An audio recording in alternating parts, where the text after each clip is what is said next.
تسلیحات بازدارنده نداشته باشه. যুক্তরাষ্ট্র ইসরায়েলের যৌথ হামলায় শনিবার ২৮ ফেব্রুয়ারি প্রাণ হারিয়েছেন ইরানের সর্বোচ্চ নেতা আয়াতুল্লাহ আলী খামেনি।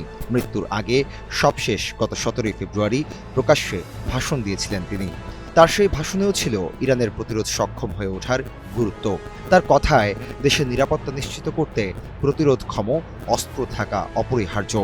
تا فلان برد داشته باشید بیشتر از اون نداشته باشید. ওয়াশিংটন ও তেহরানের মধ্যে জেনেভায় পরোক্ষ আলোচনা শুরুর পর দেওয়া ওই ভাষণে খামেনি বলেন, আমাদের অবশ্যই প্রতিরোধক্ষম অস্ত্র থাকতে হবে। কোনো দেশের কাছে প্রতিরোধক্ষম অস্ত্র না থাকলে শত্রুরা তাকে পায়ের নিচে পিষে ফেলবে।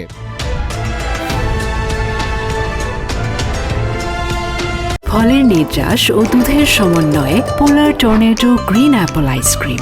মন ভালো থাক। তিনি আরও বলেন, প্রতিরোধক্ষম অস্ত্র আমাদের জাতির প্রয়োজনীয়তার একটি।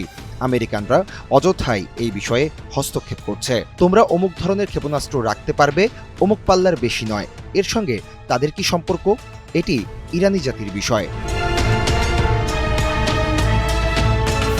যুক্তরাষ্ট্রের সামরিক শক্তির প্রসঙ্গ টেনে খামেনি বলেন, তাদের মনে হয় এবং যুক্তরাষ্ট্রের প্রেসিডেন্ট বারবার বলেন, মার্কিন সেনাবাহিনী বিশ্বের সবচেয়ে শক্তিশালী বাহিনী। কিন্তু সবচেয়ে শক্তিশালী বাহিনীও কখনো এমন চর খেতে পারে যে সোজা হয়ে দাঁড়াতে পারে না।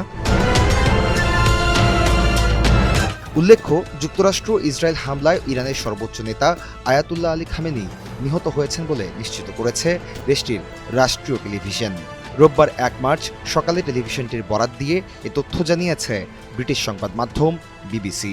বিবিসির প্রতিবেদনে বলা হয়, ইরানের রাষ্ট্রীয় টেলিভিশন নিশ্চিত করেছে আয়াতুল্লাহ আলী খামেনি মারা গেছেন। কান্না ভেজা কণ্ঠে দেওয়া এক ঘোষণায় ইরানের রাষ্ট্রীয় টেলিভিশনের উপস্থাপক খামেনির মৃত্যুর খবর জানিয়ে বলেন, ইরান ৪০ দিনের রাষ্ট্রীয় শোক পালন করবে।